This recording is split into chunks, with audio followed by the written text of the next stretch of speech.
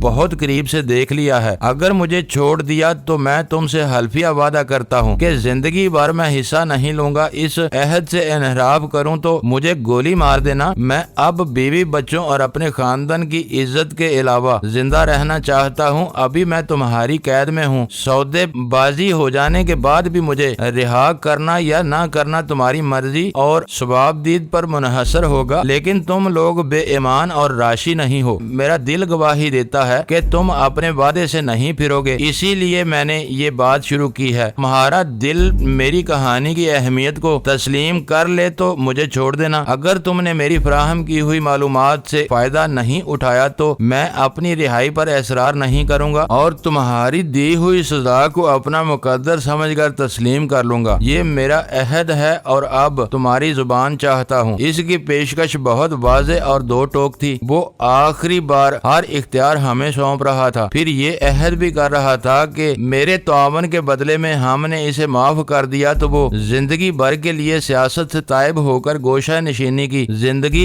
اختیار کر لے گا اور اپنی پرانی روش کو بھول جائے گا۔ اس کی باتوں نے مجھے سوچ میں ڈال دیا۔ لمحہ بھر کے لیے میرے جی میں آئی کہ اس کو فریب دینے، اس کی شرائط کو تسلیم کر لوں تاکہ وہ بلا توقف اپنی کہانی شروع کر دے۔ اس کے بعد اسے چھوڑنا یا نیست و نابود کرنا ہمارے اختیار میں ہوتا، لیکن اول خان نے شاید میری آنکھوں سے میرے احساسات بانپ لیے اور ایک دم کرسی چھوڑ کر کھڑا ہو گیا۔ تم باہر جاؤ، اس نے غلام رسول سے کہا، ہم مشورہ کر کے تمہیں دوبارہ بلواتے ہیں۔ یہ یاد رکھنا کہ میں اس دھرتی کا غدار نہیں ہوں، اس نے گڑ گڑاتے ہوئے فریادی لہجے میں کہا۔ میں جو کچھ کر رہا تھا اپنی دانست میں اس دھرتی کی بلائی اور شناخت برقرار رکھنے کے لیے کر رہا تھا۔ میری عقل پر سے یہ پردہ آج ہی ہٹا ہے کہ میں ایک سراب کے پیچھے بھاگ رہا ہوں۔ اس کے پیچھے اکھنڈ بھارت یا ایک افرید ہمیں نگلنے کی گاد لگائے بیٹھا ہے۔ ہم سب کچھ برداشت کر سکتے ہیں، لیکن ہندوؤں کی غلامی ہمارا خون کبھی گوارا نہیں کرے گا۔ اول خان کی آواز پر محافظ اندر آ گئے اور غلام رسول نے کرسی سے اٹھنے کی کوشش کی، لیکن اس کی زخمی ٹانگوں نے اس کے وجود کا بوجھ سہارنے سے انکار کر دیا اور وہ لڑکھڑا کر دوبارہ نیچے گر گیا۔ اسے سہارا دے کر لے جاؤ اور فرسٹ ایڈ دو۔ اول خان نے اپنے آدمیوں کو ہدایت دی۔ تھوڑی دیر کے بعد اس کی دوبارہ پیشی ہوگی۔ دو محافظوں نے غلام رسول کی بغلوں میں ہاتھ دے کر اسے کھڑا کیا اور کشاں کشاں باہر لے گئے۔ یہ فریبی ہے، اس سے جھوٹا وعدہ کرو، بعد میں اسے ہری جھنڈی دکھا دیں گے۔ دروازہ بند ہوتے ہی میں نے اول خان کے استفسار سے پہلے اسے اپنی رائے سے آگاہ کر دیا۔ نہیں، اس کے سخت لہجے پر میں حیران رہ گیا۔ وہ جن شرائط پر معافی کا طلبگار ہے وہ قابل غور ہیں۔ اس مرحلے پر میں اس سے ایسا برحمانہ جھوٹ نہیں بول سکتا۔ تو پھر اسے یہ بھی بتا دو کہ ملا سرکار ہماری قید میں آنے سے پہلے ایک جان کا حادثے کا شکار ہو کر مر گیا تھا۔ میں نے چٹک کر کہا، جھوٹ اور عہد شکنی میں بہت فرق ہے، اور وہ جھوٹ بھی مصلحت آمیز تھا۔ تم اسے ملا سرکار کے پکڑے جانے کا ڈراوا نہ دیتے تو ہماری گفتگو اس مرحلے تک نہیں پہنچتی۔ اس کی آواز نرم تھی۔ تمہیں اس سے یکا یک ہمدردی کیوں ہو گئی ہے؟ مجھے اول خان پر غصہ آ رہا تھا۔ اس کی باتیں دل گداز تھیں۔ تم نے سنا نہیں کہ موت کو اتنے قریب سے دیکھ لینے کے بعد وہ اب اپنے بال بچوں اور خاندان کی عزت کے لیے زندہ رہنا چاہتا ہے۔ اسے یقیناً کوئی اہم بات معلوم ہے۔ اس نے ہمیں بہلانا چاہا تو میں ذرا بھی روح رعایت سے کام نہیں لوں گا۔ اس کی کہانی میں جان ہوئی تو میں اپنا وعدہ ضرور پورا کروں گا۔ سچ بات یہ ہے کہ میں اس وقت خود کو ایک مضحکہ خیز صورتحال سے دوچار محسوس کر رہا ہوں تمہارا وجود روپ اباسین نے اول خان سے بالکل مختلف ہے۔ میں نے اپنا سر جھٹک کر کہا، ایک شخص اگر اپنی لغزشوں کی کوئی قیمت ادا کر کے غائب ہونا چاہتا ہے تو ہمیں اس کی مدد کرنی چاہیے۔ اس نے مجھے سمجھاتے ہوئے کہا، میری آنکھیں بہت دور تک دیکھ رہی ہیں، پتہ چلا کر غلام رسول کو سزا سنائی گئی تو اس کی اولادوں